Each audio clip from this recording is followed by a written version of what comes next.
오늘 성경 말씀은 요한복음 8장 30절에서 36절까지의 말씀입니다.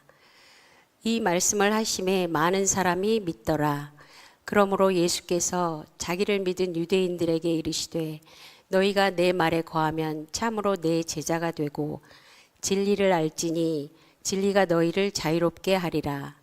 그들이 대답하되 우리가 아브라함의 자손이라 남의 종이 된 적이 없거늘 어찌하여 우리가 자유롭게 되리라 하느냐. 예수께서 대답하시되 진실로 진실로 너희에게 이르노니 죄를 범하는 자마다 죄의 종이라. 종은 영원히 집에 거하지 못하되 아들은 영원히 거하나니 그러므로 아들이 너희를 자유롭게 하면 너희가 참으로 자유로우리라. 아멘. 말라기 선지자 이후부터 예수님이 오시기 전까지 약 400년의 기간을 침묵기라고 합니다. 이 기간 동안 하나님은 더 이상 선지자들을 보내지 않으셨습니다. 그래서 유대인들은 그 오랜 시간 동안 간절히 메시아를 기다렸습니다. 그런데 마침내 메시아가 나타나셨습니다. 예수님이시죠. 예수님은 사람들 앞에서 말씀을 전하셨고 수많은 기적도 행하셨습니다. 그런데도 유대인들은 예수님을 메시아로 인정하지 않았습니다. 왜 그랬을까요? 그들은 자기들이 생각하고 자기들이 기대하던 메시아를 기다리고 있었기 때문입니다.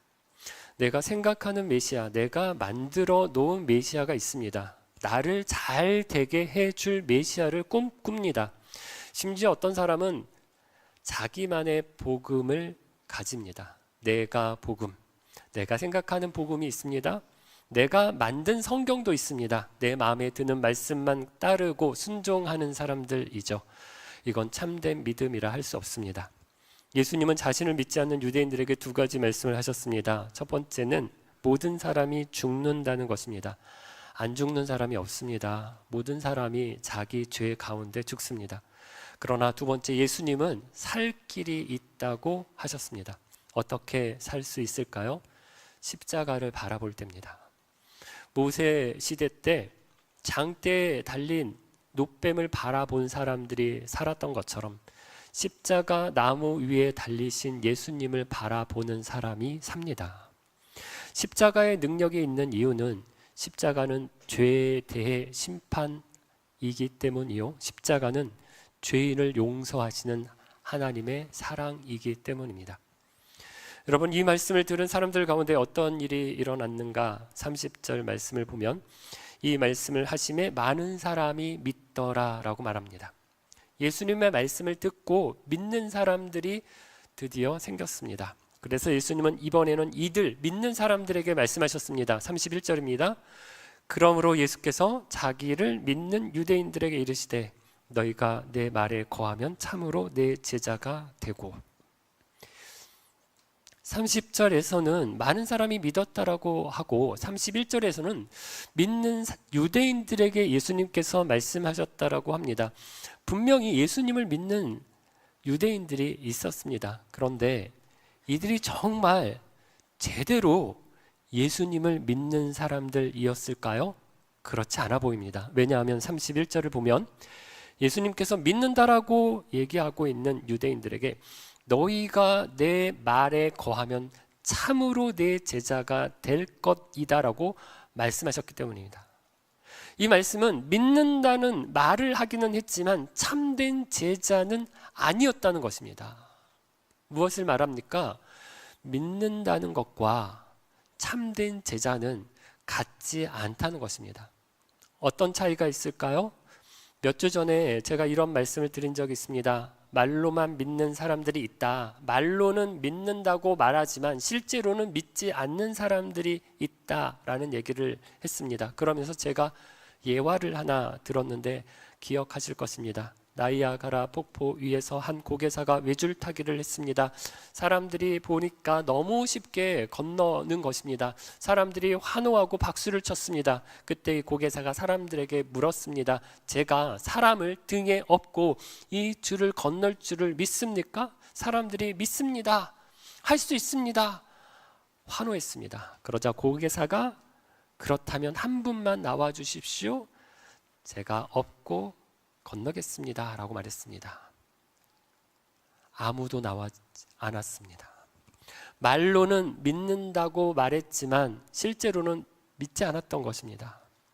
지금 사람들의 믿음이 바로 이런 믿음이었습니다. 폭포 앞에 있던 사람들처럼 말로는 믿는다라고 했습니다. 하지만 예수님의 참 제자가 되지는 않았습니다. 그래서 예수님이 이들에게 너희가 내 말에 거하면 참으로 내 제자가 될 것이다 라고 말씀하셨던 것입니다.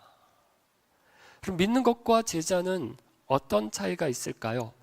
원래는 같습니다. 제대로 믿으면 모두 제자라고 할 수 있습니다. 그러나 말로만 믿는다고 하면 제자가 아닙니다. 제자는 단순히 배우는 사람이 아닙니다. 영어 학원에 가서 등록하고 영어를 배운다고 내가 그분의 제자다라고 말하지 않습니다. 그냥 수강생이고 학생입니다. 지식을 배우고 정보를 배운다고 다 제자라고 하지 않습니다. 제자는 누굽니까?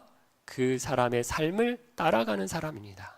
스승의 생각을 배우고 스승의 삶을 닮아가고 스승의 길을 따라가는 사람이 참 제자입니다. 그래서 예수님 말씀하시는 것은 바로 이것입니다. 예수님을 믿겠다고 따라온 사람들에게 머리로만 믿지 말라는 것입니다. 정말 믿는다면 삶이 달라져야 한다는 것입니다.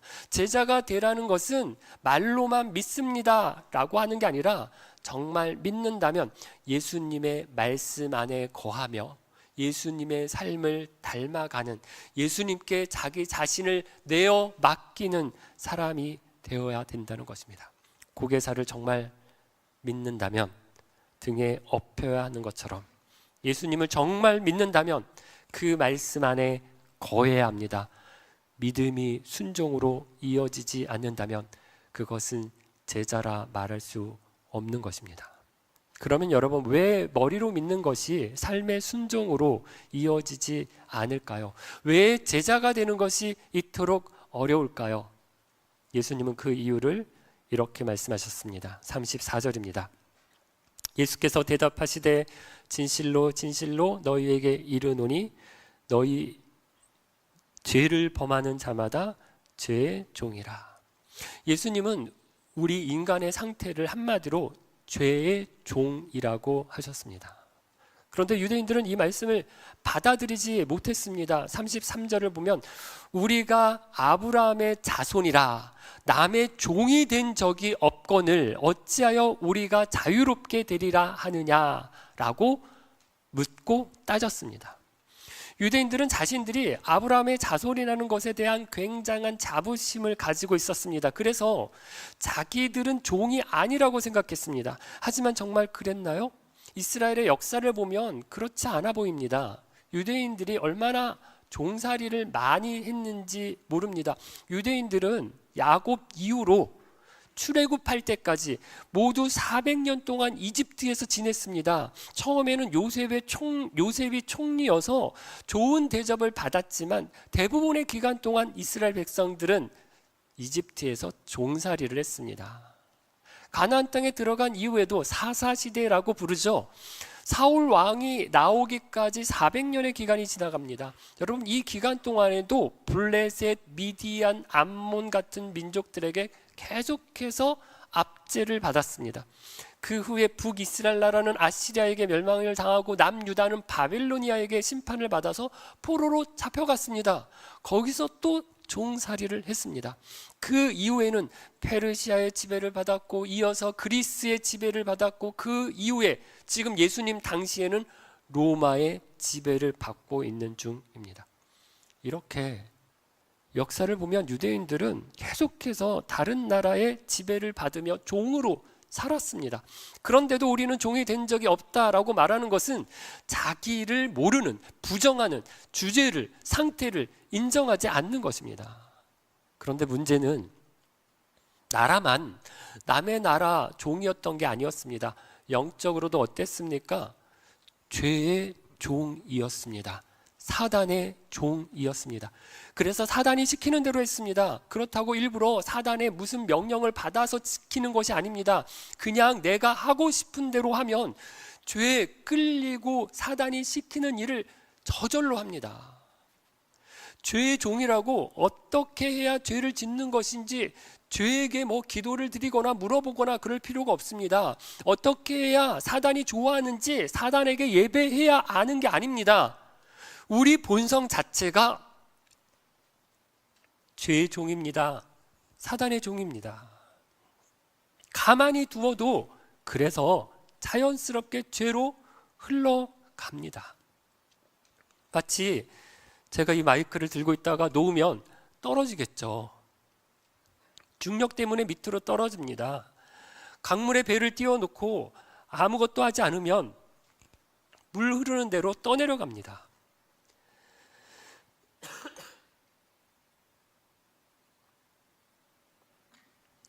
마찬가지입니다.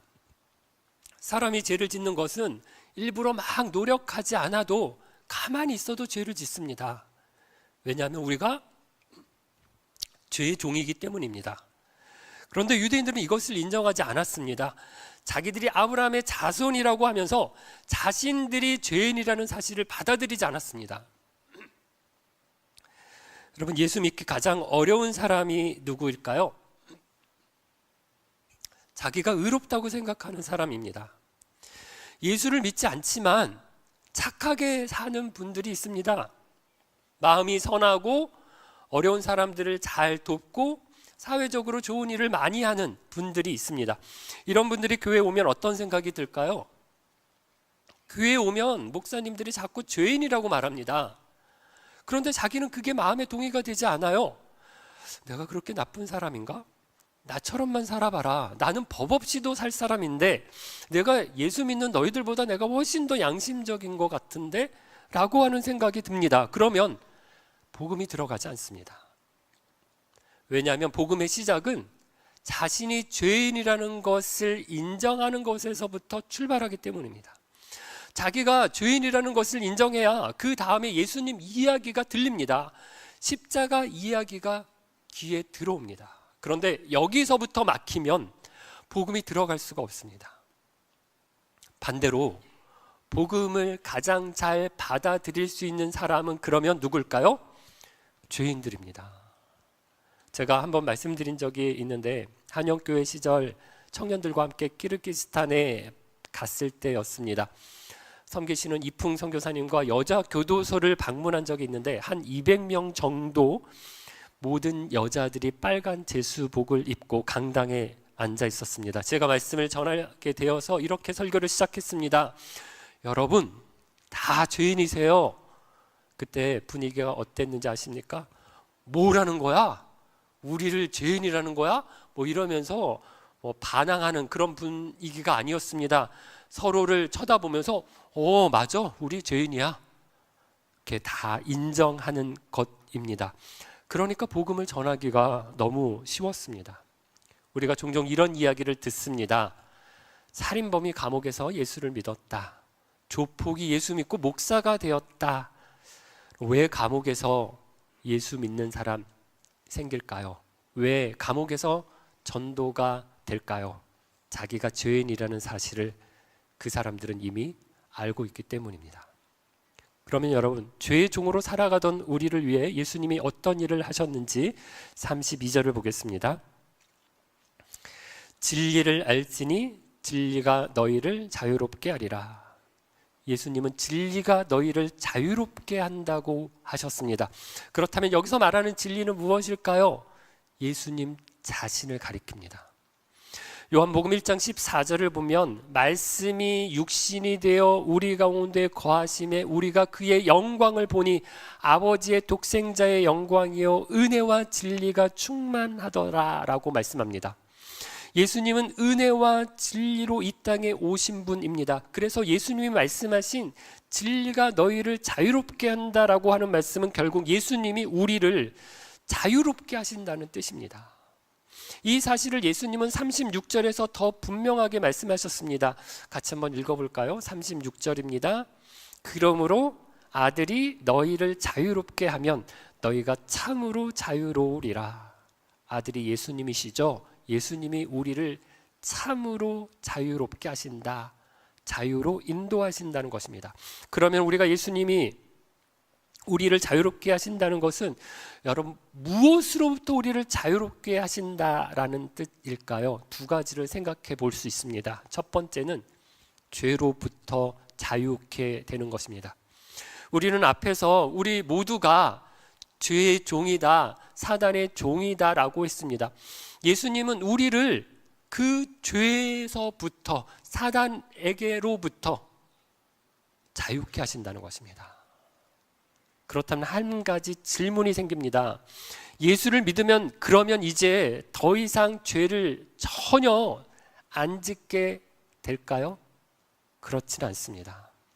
예수를 믿어도 여전히 죄를 짓습니다. 그러면 죄의 종으로 살던 사람과 무슨 차이가 있을까요? 분명한 차이가 있습니다.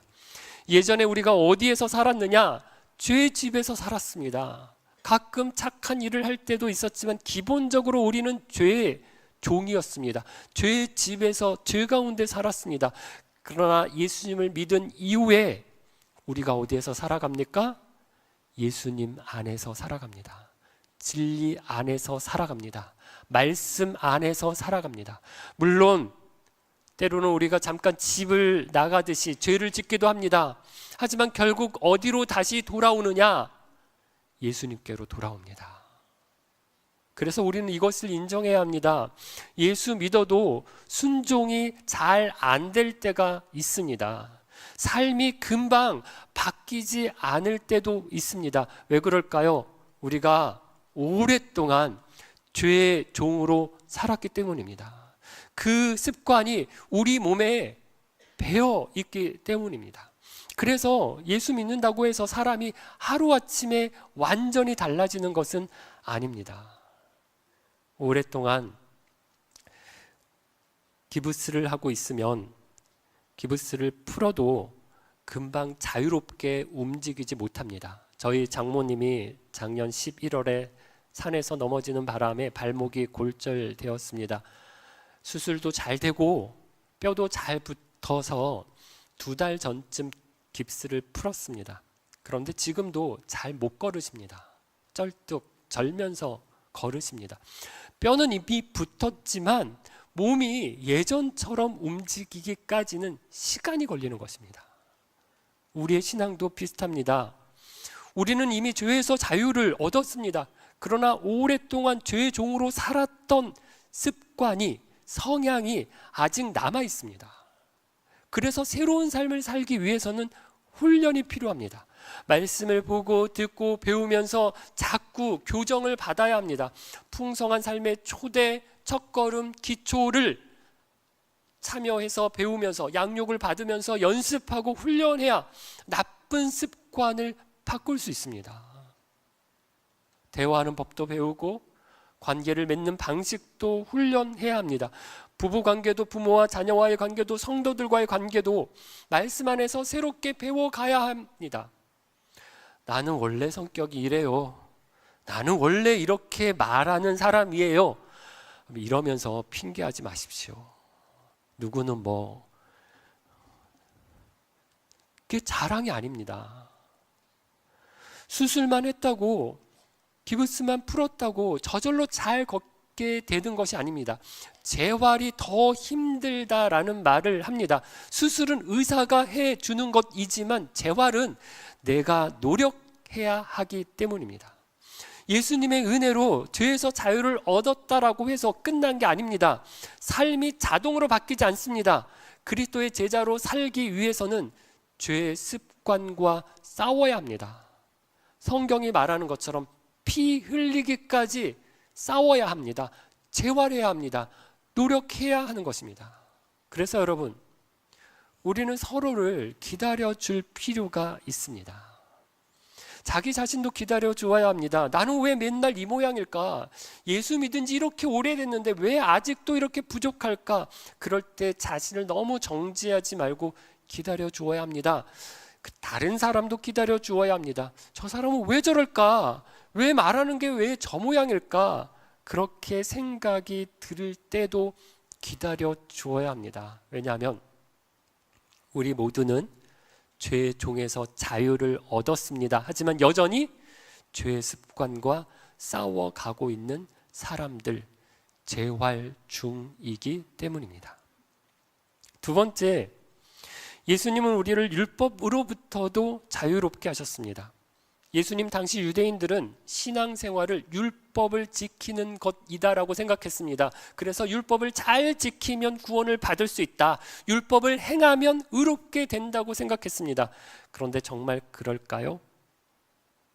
만약 율법을 완벽하게 지킬 수 있다면 그럴 것입니다. 하지만 문제는 율법을 완벽하게 완전히 지킬 수 있는 사람은 이 세상에 아무도 없다는 것입니다. 사실 율법은 다 지키고 구원을 받으라고 주신 것이 아닙니다. 율법의 역할은 사람이 율법을 지킬 수 없다는 것을 깨닫게 하는 것입니다. 다시 말해, 나는 죄인이구나, 나는 스스로 의롭게 될 수 없구나, 그래서 내게 예수님이 필요하구나, 이 사실을 깨닫게 하는 것이 율법의 역할입니다. 유대인들은 이 사실을 인정하지 않았습니다. 자기들이 율법을 지킬 수 있다라고 생각했습니다. 자신들이 율법을 지키고 있다고도 생각했습니다. 그런데 됩니까? 안 됩니다. 그러니까 모양만, 겉으로만, 사람들이 보이는 부분만 척합니다. 완벽한 사람인 척, 율법을 다 지키는 사람인 척, 그리고 다른 사람을 볼 때 율법을 지키지 못하는 것을 두고 정죄하고 판단했습니다.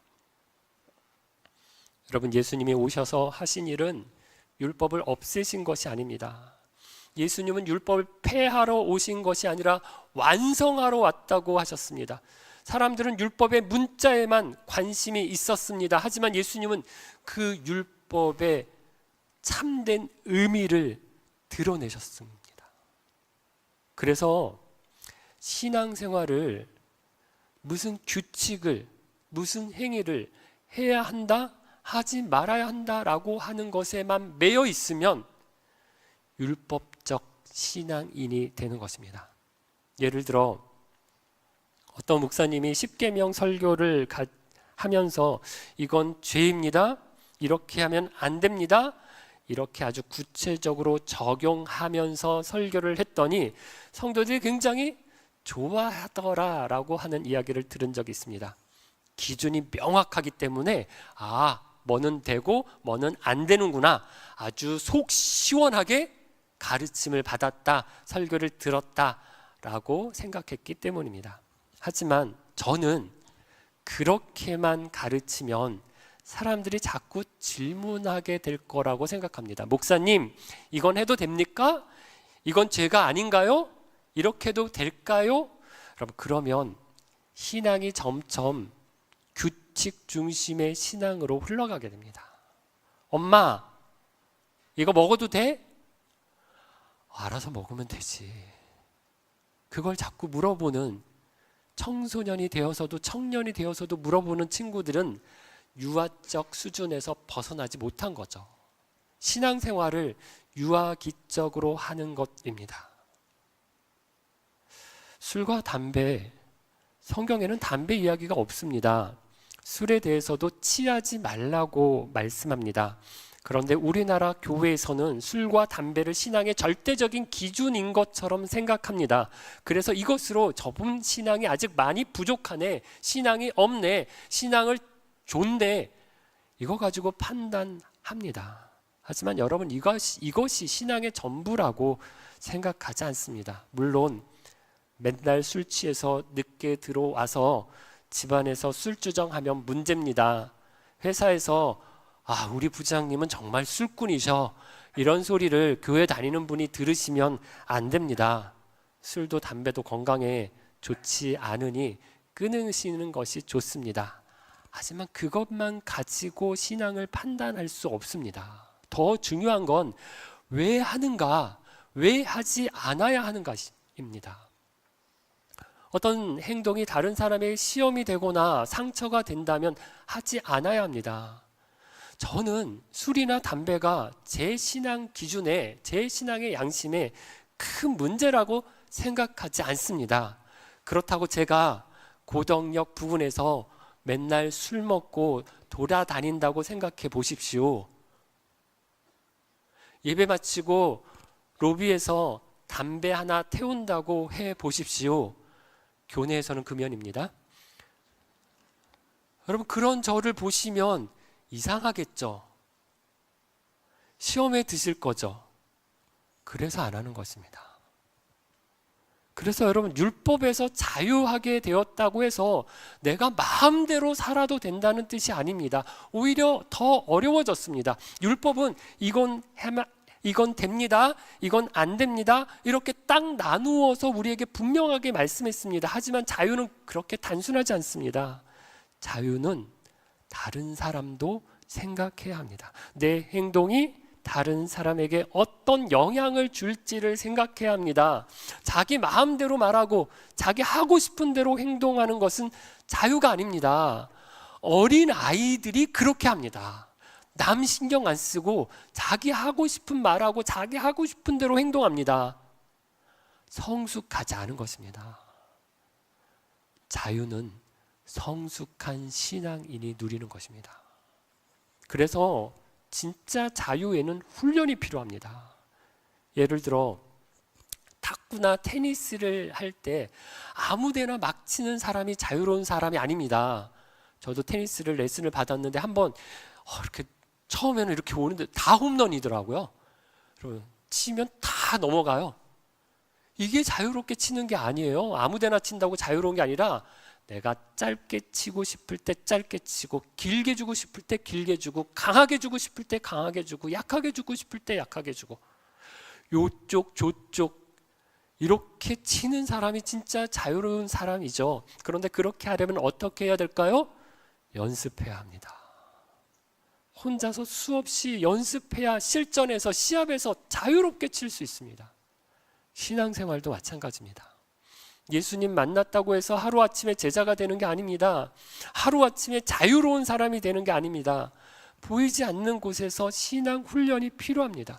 성경 읽고 말씀 배우고 말씀대로 살려고 애쓰고, 때로는 실패하고 낙심하기도 하고, 다시 예수님 붙들고 기도하고 일어나고, 그런 기도의 눈물과 수고의 노력의 땀방울이 모여야 겨우 예수님을 조금씩 닮아갑니다.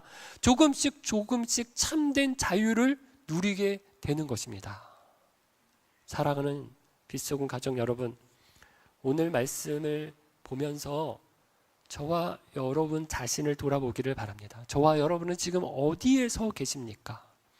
예수님을 머리로만 알고 말로만 믿는 사람입니까? 아니면 폭포 위에 고개사에게 기꺼이 자신을 내어 맡기듯 예수님의 말씀에 나를 거는, 내 삶을 걸고 따라가는 제자입니까?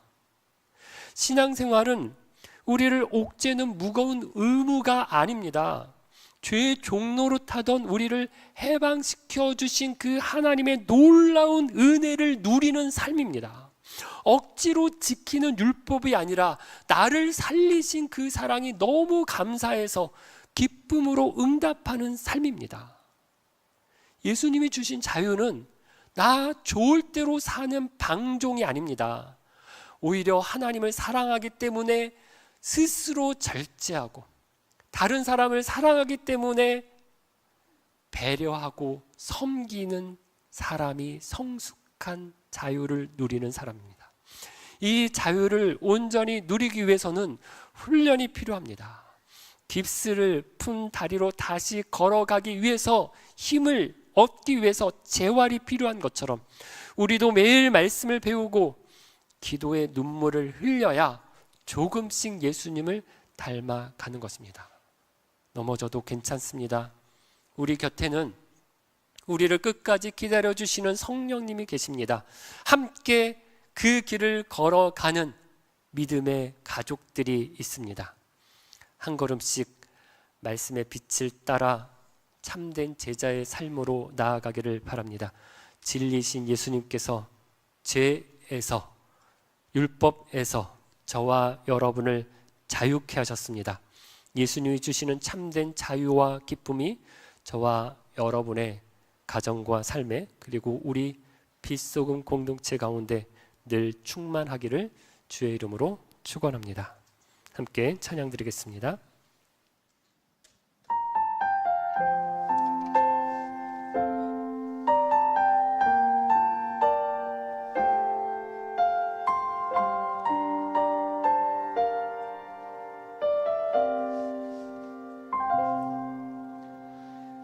세상을 살아가는 동안에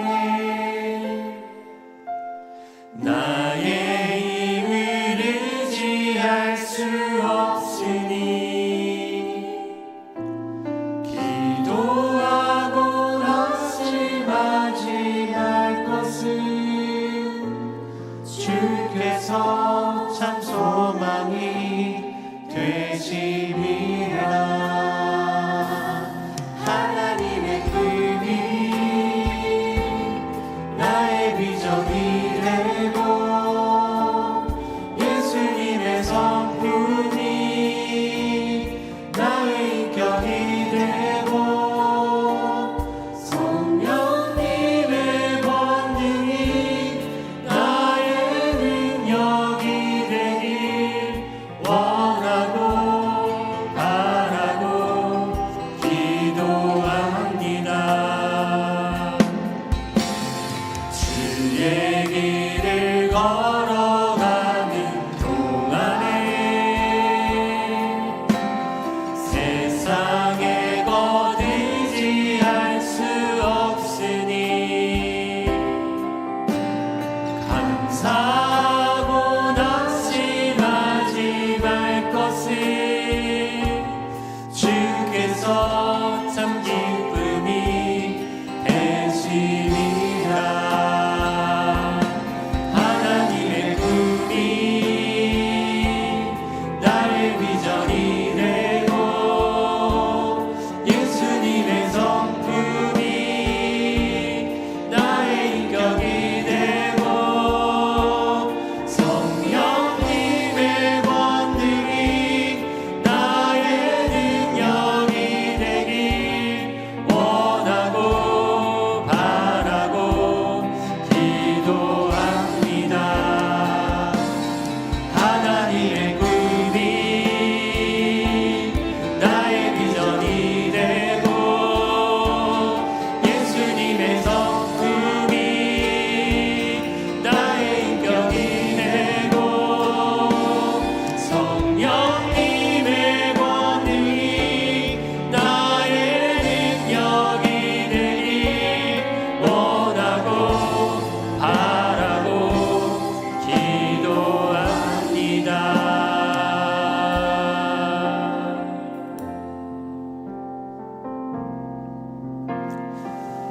가만히 있으면 죄를 생각하고 사단을 따라서 쫓아서 살아가던 죄의 종노릇하고 사단의 종살이하던 사람들이었습니다. 그런 우리를 은혜와 진리가 충만하신 우리 예수님께서 우리 가운데 오셔서 우리를 진리 가운데로 인도하십니다. 자유케 하셨습니다. 죄에서부터 율법에서부터 해방시켜 주셨습니다. 그래서 우리가 가만히 있으면 우리 하나님 아버지의 꿈을 내 비전으로, 예수님의 성품을 나의 인격으로, 성령님의 능력을 나의 권능으로 받아서 살아가는 사람 되게 해 주셨습니다. 그러나 지금은 부족한 모습, 연약한 모습, 죄의 종노릇하며 살던 그 습관이 남아있는데 하나님 참 자유케 하신 예수님의 뜻을 따라서 자유로운 사람으로 살아가겠습니다. 예수님 더 닮아가겠습니다. 말만 아니라 나의 삶으로 예수님 따라가는 제자로 살아갈 수 있도록 은혜 베풀어 주옵소서. 우리 하나님 앞에 결단하며 이 시간 함께 기도하겠습니다.